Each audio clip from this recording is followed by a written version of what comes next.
parlons du facial remodeling. On a utilisé cette terminologie parce que on est venu à ça, en fait.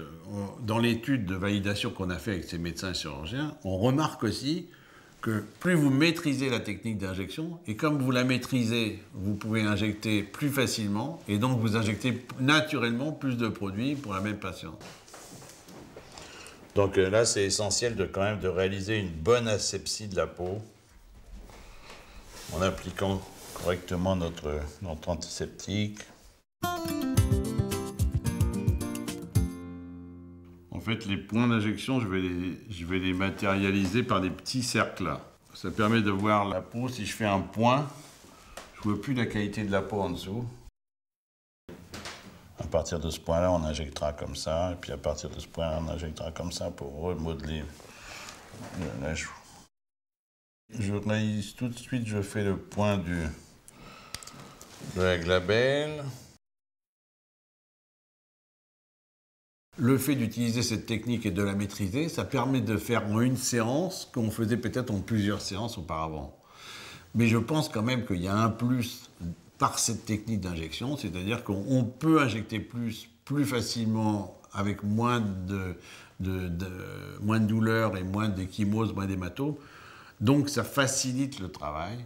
Et donc, ça nous amène à envisager des situations comme ça où on injecte plusieurs seringues. C'est plus une réalité qu'avant parce qu'on a cette possibilité de le faire.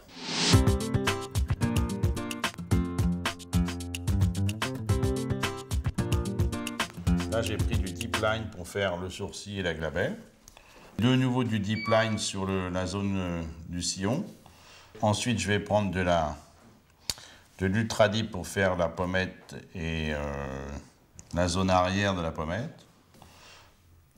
Du global action sur la zone de la commissure, au-dessus du menton. Et puis du kiss sur les lèvres. On a des produits qui sont merveilleux maintenant parce que hyper bien tolérés. On a une technique qui est moins invasive qu'avant, qui est mieux supportée. Naturellement, on va vers des gestes qui semblent plus importants, mais enfin qui sont moins agressifs qu'auparavant. Le risque de faire une ecchymose avec une aiguille piquante et coupante, c'est quasiment un coup sur deux, quoi, même peut-être plus. Je vais commencer par faire les injections ici, madame, sur la zone qu'on appelle la glabelle. Ensuite, on va faire la zone des joues et de l'arrière des joues. Et ensuite, on ira ici au niveau des lèvres, du sillon et de la zone commissurale. On peut diminuer un petit peu la profondeur des rides en injectant de l'acide hyaluronique dedans, sans problème. Et il faut toujours réaliser le point central, parce que les veines, elles passent latéralement, donc on met le point au milieu et on glisse sur le côté sous la veine.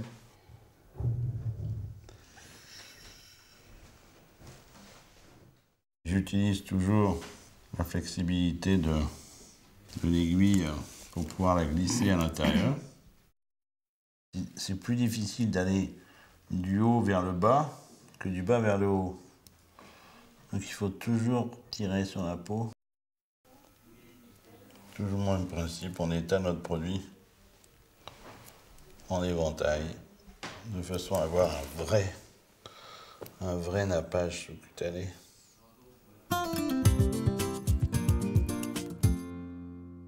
Dans tous les gestes qu'on a fait ici, on a fait la plupart des gestes, on n'a pas fait d'ecchymose, alors qu'auparavant, piquer une cerne, par exemple, c'était enfoncer l'aiguille ici, aller injecter le produit, ressortir, réinjecter, ressortir, réinjecter, ressortir, parce qu'on faisait la zone comme ça. Donc on avait quasiment sûr de faire une ecchymose à chaque séance. Le risque, il passe de 50% à 4,7%.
La technique classique des mains, c'est un trou dans chaque zone creuse entre les métas et de passer une canule rigide comme ça. Ça fait très mal. Ça nécessite l'anesthésie, etc. Donc c'est à côté de cette technique qu'on a grâce à la Magic Needle qui permet de passer en douceur sous la peau et d'injecter le produit, de déposer le produit. En positionnant la façon d'injecter, on glisse sous la peau, mais on met le produit de façon, comme les Américains, les Anglo-Saxons, ils disent en coating, ça veut dire en nappage. En fait, le produit, on arrive à napper sous la peau, on refait une espèce de sous-couche sous le derme papillaire, et donc ça redonne ce galbe à la peau un plus jeune, qui a de la souplesse, etc.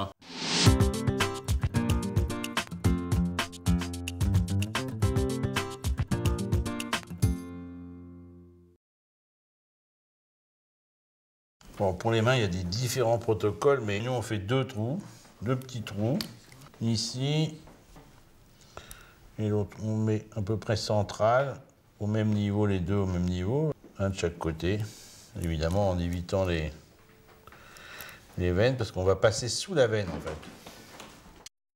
On met un peu de produit au départ, comme on fait, pour que ça glisse plus facilement, on décolle un petit peu, puis ensuite... Voilà, ensuite ça glisse tout seul.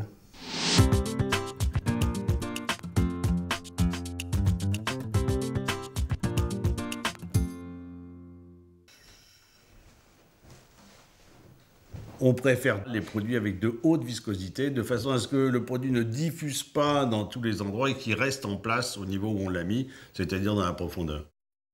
On mettra un peu de gel après. D'avoir ce gel d'acide hyaluronique adapté à l'application post-injection, ça c'est formidable parce que ça accompagne le geste dans sa totalité en tous les cas.